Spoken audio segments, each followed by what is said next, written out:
Alright, welcome to the 26th 2020 NHL Draft recap here at Scouching. Today we're going to be looking at hockey Twitter's favorite team to watch draft, the Carolina Hurricanes. Now, the Hurricanes were a busy team over the 2 days of the NHL Draft this year, and they certainly came out with a plethora of good talent. At 13th overall, the Carolina Hurricanes drafted Seth Jarvis, and this was another one of those picks that to me was a little bit of a no-brainer. Seth Jarvis might be one of the best plug-and-play complementary wingers to come out of this draft when we look back on it in a few years. I don't see an enormous impact 5-on-5 play driver going both directions here for them, but I do see a very high-level offensive thinker who can shoot it and pass it really, really well. He's a player who is almost primarily focused on getting pucks into the offensive zone and producing. From the analytical standpoint, he showed up extremely well in my data. I really enjoyed watching him. I think the second half of his season was almost a bit of an overcorrection of regression from his first half, but overall, I think he's a perfectly reasonable pick for 13th overall. He's got a great brain for offense, he's got a good motor when he gets his feet going,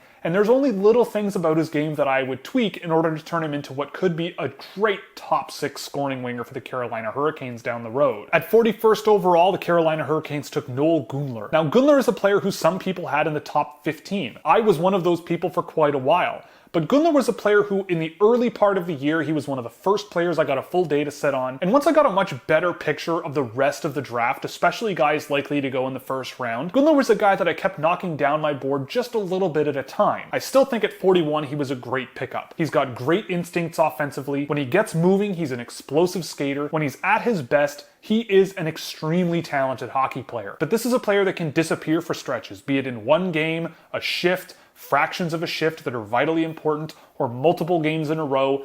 Gunnar is a player where I found that you don't really know what to expect out of him. Some nights he'd be an absolutely insanely aggressive offensive threat constantly every single shift he stepped on the ice, and other times you'd be pulling your hair out wondering why he wasn't closing that extra step or two of a gap on a defensive transition, or why he was flying the zone too quickly and abandoning his line mates on potential forechecks. There were just a number of situations where Noel Gunnar was just a player where you don't know what you're getting. I can absolutely see why some scouts would go for a viewing and come away thinking he was a player they'd never want to touch, and other scouts would go in thinking that this was a player that should go in the top 15. I'm on the more optimistic side because I like to believe when a player showcases themselves at their best potential ability, and Noel Gunnar certainly at his best potential ability was, to me, maybe a top 20 pick in this year's draft. So to get him at 41, I think is a perfectly reasonable gamble for the Carolina Hurricanes, especially considering this player is an important player on a men's league team in a high-level league in Sweden. At 53rd, Carolina took Vasily Ponomaryov, and now Ponomaryov has his fans, and he's a player that I've actually liked a lot more on the international circuit than with Shawinigan. I don't really see much of a needle mover when he's on smaller ice and the pace of play gets ratcheted up and he gets less time to think and less time to dangle around an opponent, but I do see some interesting skill and offensive ability out of Ponomaryov. I just didn't see it consistently enough, and I just didn't see the two-way impact or work ethic out of him that I'm really looking for out of a center. I'm entirely willing to be wrong, and the Carolina Hurricanes definitely seem to like these skilled players, so we'll see where it takes him,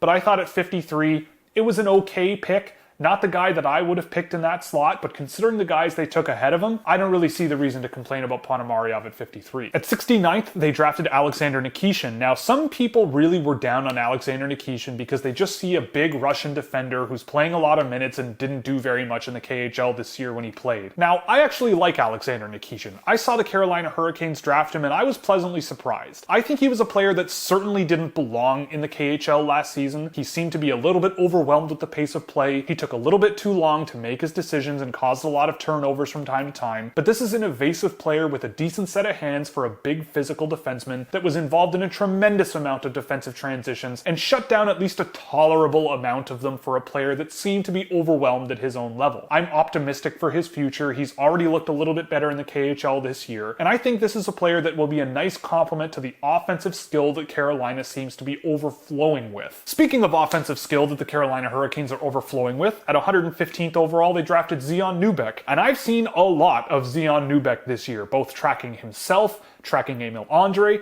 tracking Anton Johannesson, and just watching as much of him as I could to see what all the fuss was about. And let me tell you, I'm on the skeptical side of Zane Nubeck becoming a really high-level NHL player like his point totals might indicate. I think it's possible though. When I look at small players, primarily what I'm looking for is elite-level skating, agility, and skill so he can navigate through pressure and adapt to pressure on a dime. They need to have that skill to evade physical pressure extremely quickly. With Zane Nubeck, the skill is there. The hands are there. The intelligence and anticipation is there. He actually adapts to that pressure though really, really well with defensemen draped all over him, and one way or another finds a way to escape danger really well. So I think that's something that will take him a long way, but I still don't know if it will take him enough of a long way to get him into the NHL. If his skating can take a big step, and his decision-making and pace on the fly can improve along with those improvements in his skating, he certainly could be a really great get here. He's a creative offensive player with underrated defensive ability when he gets involved defensively. It's just that he's so small that he's just removed from play away from the puck, especially on big ice, really, really easily. At 159th, they drafted Lucas Mercury, and now Mercury is a player that I barely saw this season, so I won't say too much about him. I am skeptical overall about these prep school guys and what potential they might bring, but Carolina seems to be drafting some of these guys every single year with, I would call, mixed results. With names like Benjamin Baumgartner,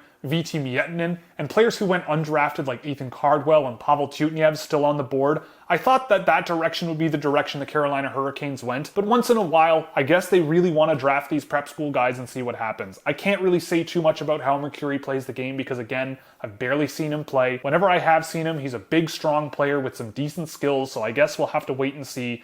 But he might be a nice complementary piece for the overwhelming amount of offensive talent the Carolina Hurricanes has in their pipeline. And again, speaking of overwhelming offensive potential in their pipeline, they drafted another one in Alexander Pashin at 199. Now, I have spoken to a few people since the draft about Alexander Pashin and why he went so late.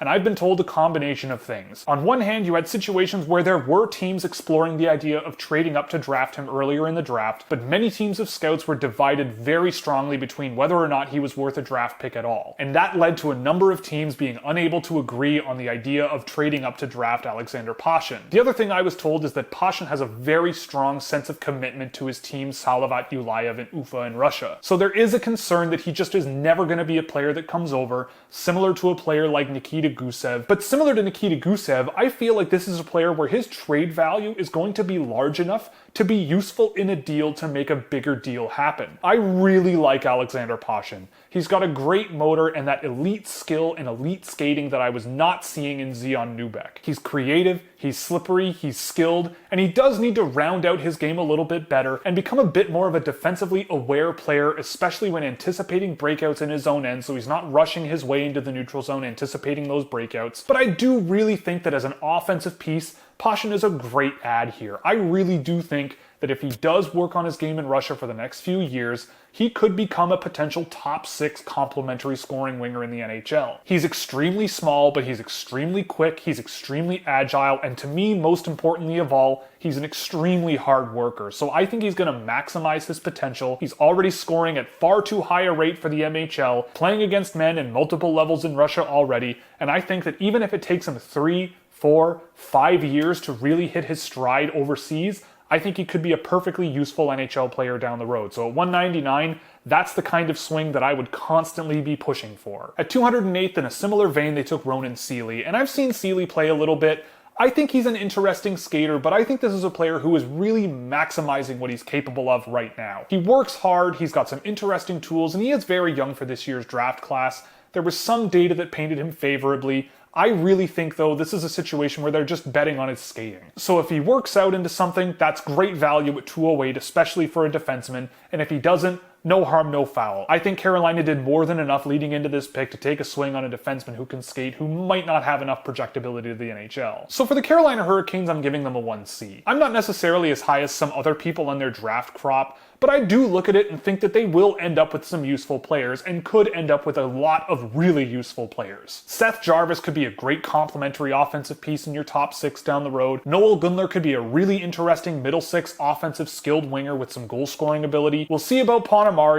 We'll see about Nyquist, but I think if Nyquist could become a bottom pair guy for them, that's a decent pick at 69th. I personally might not have picked Zane Nubeck in this year's draft at all, but if the Carolina Hurricanes feel confident that he can turn into an NHL player, they might have gotten a great player at 115. With Mercury and Seely, nice we'll see picks. You don't have to make any rush decisions with them. And with Pashin at 199, at the very least, I could see him being an electrifying talent over in the KHL to watch. And if he ever does decide to come to North America, he could be a tremendously valuable pickup for the Carolina Hurricanes if his game develops over the next few years favorably. There might have been, to me, some better players on the board at 53, 69, maybe even 159, and maybe even at 208. But I think overall the Carolina Hurricanes did a really bang-up job at this year's draft. So that's all for the Carolina Hurricanes recap. I hope you enjoyed. If you did, you can click all the buttons you see below me so you never miss another one. If you really liked it, you could subscribe on Patreon or here on YouTube by clicking join below. You'll get access to a Discord server, early access to videos, data sheets for hundreds of drafted and undrafted prospects, as well as plenty of other goodies. Or you can pick up some merchandise from the Scouchwear shop, where 50% of profits go to the Women's Sports Foundation. So that's all, and we'll see you in the next one, where we look at the New Jersey Devils.